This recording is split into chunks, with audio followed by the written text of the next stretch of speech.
আসসালামু আলাইকুম। জনপদের খবরে আমন্ত্রণ জানাচ্ছি আমি মুহাম্মদ রাইহান। এখনকার এই সংবাদ আয়োজন একই সঙ্গে চ্যানেল আইয়ের ইউটিউব চ্যানেল এবং চ্যানেল আইয়ের ওটিটি প্ল্যাটফর্ম আই স্ক্রিনে লাইভ স্ট্রিম হচ্ছে। ত্রয়োদশ জাতীয় সংসদ নির্বাচনের মনোনয়নপত্র যাচাই বাছাইয়ের আজ পঞ্চম দিন। রংপুর ৫ আসনের ১১ জন প্রার্থীর মনোনয়নপত্র যাচাই বাছাই করেন রিটার্নিং কর্মকর্তা মোহাম্মদ এনামুল আহসান। রাজশাহী ১ আসনের ৩ জনের মনোনয়নপত্র বৈধ এবং ৩ জনের অবৈধ ঘোষণা করা হয়। গাজীপুরের ৫টি আসনে মোট ৫৩ জন প্রার্থী মনোনয়নপত্র জমা দিয়েছিলেন। এর মধ্যে গাজীপুর ১ আসনে ২ জনের মনোনয়নপত্র বাতিল হয়। গাজীপুর ২ আসনে বিএনপির বিদ্রোহী স্বতন্ত্র প্রার্থী সালাউদ্দিন সরকারসহ ৪ জনের মনোনয়নপত্র বাতিল হয়। গাজীপুর ৩ আসনে ২ জন প্রার্থীর মনোনয়নপত্র বাতিল হয়েছে। এছাড়াও গাইবান্ধা, ব্রাহ্মণবাড়িয়া ও ঠাকুরগাঁও, নারায়ণগঞ্জ, সিরাজগঞ্জ ও বগুড়ায় মনোনয়নপত্র যাচাই বাছাই শেষ হয়েছে। ২০ জানুয়ারি পর্যন্ত প্রার্থিতা প্রত্যাহারের সুযোগ পাওয়া যাবে। এরপর প্রতীক বরাদ্দ এবং শুরু হবে জাতীয় সংসদ নির্বাচনের আনুষ্ঠানিক প্রচারণা।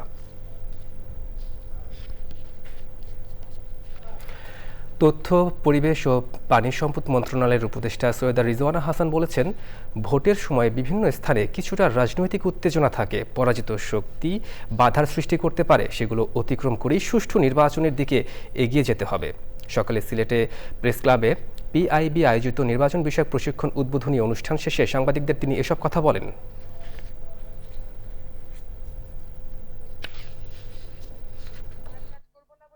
অনেক বছর পরে একটা প্রকৃত ভোট হবে, যেখানে সরকারের কোনো পক্ষের প্রতি কোনো অবস্থান নেই।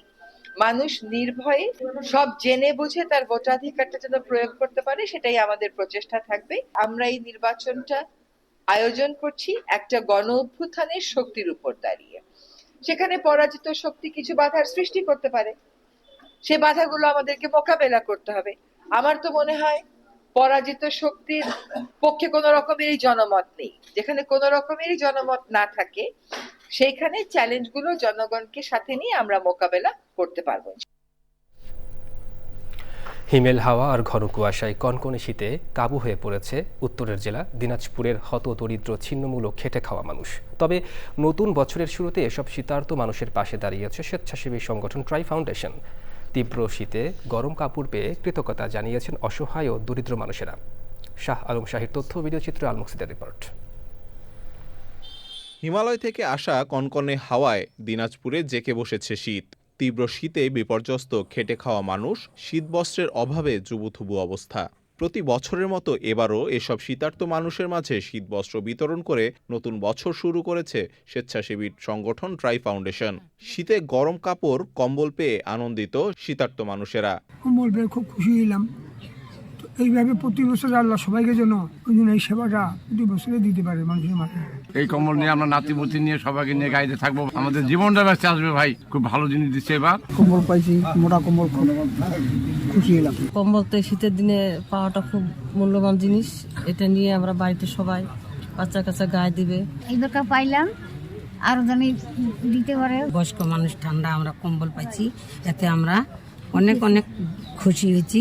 2 দশকেরও বেশি সময় ধরে বিভিন্ন জেলায় শীত মৌসুমে গরম কাপড়, কম্বল বিতরণ ছাড়াও ঈদ আনন্দ ভাগাভাগি, খাদ্য সামগ্রী বিতরণ ও নানা সংকটময় মুহূর্তে অসহায় মানুষের জন্য সহায়তায় হাত বাড়িয়ে দিয়েছে ট্রাই ফাউন্ডেশন।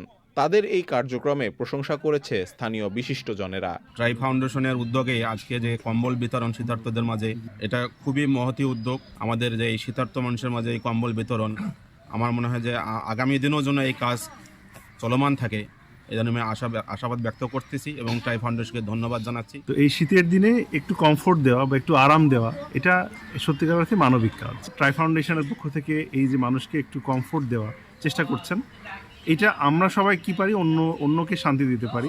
ভালো ব্যবহারটা হচ্ছে আজকের এই ট্রাই ফাউন্ডেশনের যে কম্বল, এই কম্বলের মতো কাজ করবে আপনার প্রতিবেশীর জন্য। এই ট্রাই ফাউন্ডেশনের প্রোগ্রাম আরও উত্তরোত্তর আরও বড় কলেবরে হোক, এই প্রত্যাশা। তীব্র শীতে দেশের প্রত্যন্ত অঞ্চলে শীতার্ত ও অসহায় মানুষের পাশে বিত্তশালীদের দাঁড়ানোর আহ্বান জানিয়েছে ট্রাই ফাউন্ডেশনের সদস্যরা। আল মুকসিদ, চ্যানেল আই। এবারে সারা দেশের খবরাখবর নিয়ে প্রতিনিধিদের পাঠানো তথ্য, ভিডিওচিত্রে সাদিয়া ওমরের report. BNP chairperson Begum Khaleda জিয়ার রুহের মাগফিরাত কামনায় লালমনিরহাটে শোকসভা ও দোয়া মাহফিল হয়েছে। প্রধান অতিথি ছিলেন বিএনপির কেন্দ্রীয় কমিটির সাংগঠনিক সম্পাদক অধ্যক্ষ আসাদুল হাবিব দুলু। ময়মনসিংহের গফরগাঁওয়ে বেগম খালেদা জিয়ার বিদেহী আত্মার মাগফিরাত কামনায় মিলাদ মাহফিলের আয়োজন করেছে জাতীয়তাবাদী সাংস্কৃতিক জোট। বিএনপি চেয়ারপারসন বেগম খালেদা জিয়ার আত্মার মাগফিরাত কামনায় তার পৈতৃক বাড়ি ফেনীতে দোয়া ও মোনাজাত করা হয়েছে। উপস্থিত ছিলেন এবি পার্টির চেয়ারম্যান মুজিবুর রহমান মঞ্জু, ফেনী জেলা বিএনপির আহ্বায়ক শেখ ফরিদ বাহার ও অন্যরা। নরসিংদীতেও দোয়া ও মিলাদ মাহফিল করেছে জেলা বিএনপি। সভাপতিত্ব করেন বিএনপির যুগ্ম মহাসচিব ও জেলা বিএনপির সভাপতি খায়রুল কবির খোকন। বরিশাল নগরীর অশ্বিনী কুমার হলে দোয়া মোনাজাতের আয়োজন করেন বিএনপি চেয়ারপারসনের উপদেষ্টা সাবেক হুইপ মুজিবুর রহমান সরওয়ার। নাটোরে বেগম খালেদা জিয়ার মৃত্যুতে দোয়া মাহফিল করেছে জেলা বিএনপি ও অঙ্গ সংগঠন। প্রযুক্তি ও মমতায় কল্যাণ ও সমতায় আস্থা, আজ সমাজসেবায় এই প্রতিপাদ্য নিয়ে পাবনায় জাতীয় সমাজসেবা দিবস পালিত হয়েছে। প্রধান অতিথি ছিলেন জেলা প্রশাসক শাহেদ মোস্তফা।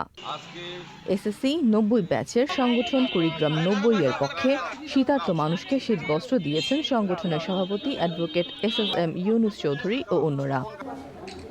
রাজশাহী বিশ্ববিদ্যালয়ের রাবিয়ান নাটোর জেলার আয়োজনে দরিদ্র মানুষকে কম্বল বিতরণ করেছে প্রাক্তন শিক্ষার্থী রাজশাহী বিশ্ববিদ্যালয়ের রাবিয়ান নাটোর জেলা। মেহেরপুর জেলা প্রশাসন ও জাতীয় মহিলা সংস্থার উদ্যোগে তৃণমূল পর্যায়ে প্রশিক্ষণ ভাতার চেক বিতরণ করা হয়েছে। সাদিয়া ওমো, চ্যানেল আই। আনন্দঘন ও উৎসবমুখর পরিবেশে দিনাজপুরে অনুষ্ঠিত হয়েছে Dinajpur Saint Philips High School and কলেজের 75 বছরের প্ল্যাটিনাম জুবিলি উৎসব। 2 দিন ব্যাপী উৎসবের উদ্বোধন করেন বিএসসি কার্ডিনাল প্যাট্রিক রোজারিও। উৎসবে ছিল আড্ডা, স্মৃতিচারণ, সেলফি, আলোচনা সভা, সাংস্কৃতিক অনুষ্ঠান সহ নানান আয়োজন। আগামীকাল রোববার দ্বিতীয় দিনের থাকছে উৎসবের বিশেষ আকর্ষণ।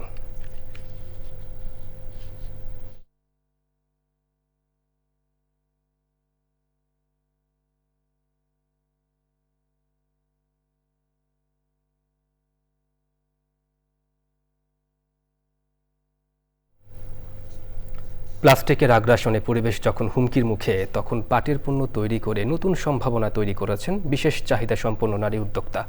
শরীয়তপুর সদর উপজেলার ডোমসার গ্রামের আসমা 2012 সালে মাত্র 50,000 টাকা পুঁজি নিয়ে যাত্রা করলেও তার মূলধন এখন প্রায় 50 লাখ টাকা।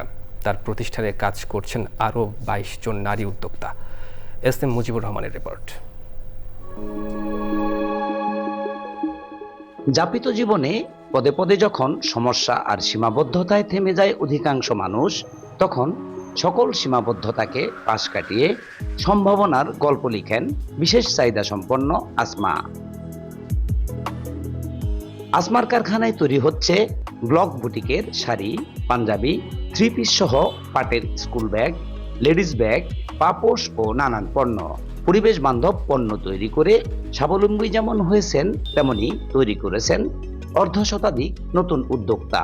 খালার ব্যাগ, সালাচারের এই কাজের বেশি গুরুত্ব দেই, ফোকাস করে। সরকারি বেসরকারি বিভিন্ন প্রতিষ্ঠান থেকে অনুদানটা প্রপারলি পাই, তাহলে এই কাজটাকেই আমরা আরো সামনে আগায় নিয়ে যেতে পারি। 50-60 জন নারী কাজ শিখে আছে, তো ওরা যদি মূলধনের সহায়তা পায়, তাহলে এই পরিবেশ বান্ধব পণ্য তৈরি করে অনেকেই স্বাবলম্বী হতে পারবে।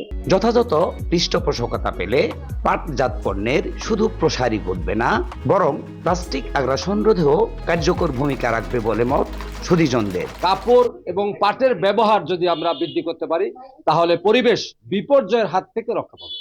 পাট ও কাপড়ের ব্যাগ সহজলভ্য করা গেলে মানুষ প্লাস্টিকের জায়গা থেকে সরে আসবে। ব্যাগ, চট এগুলো যদি আমরা তৈরি করে মার্কেট তৈরি করতে পারি, তাহলে পাটের দাম যেমন বাড়বে, সাথে সাথে আমাদের যে পরিবেশ, সেটাও আমার মনে হয় যে ভালোর দিকে যাবে। জাতীয় স্বীকৃতি পাওয়া আসমার পাটজাত পণ্য রপ্তানির কথা রয়েছে ওমান ও ইটালিতে।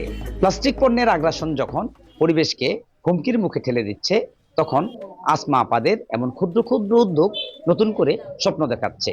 এই উদ্যোক্তাদের সরকারি বেসরকারি সহায়তার আওতায় আনা গেলে নতুন করে এই শিল্প ঘুরে দাঁড়াবে বলছেন সকলেই। শরীয়তপুর সদরের আসমা আপার বুটিক হাউস থেকে SM Mujibur Rahman, channel I. দর্শক, জনপদের খবর আজকের মতো এই পর্যন্তই। একটু পরে কৃষি সংবাদ দেখার আমন্ত্রণ জানিয়ে শেষ করছি। ধন্যবাদ সবাইকে।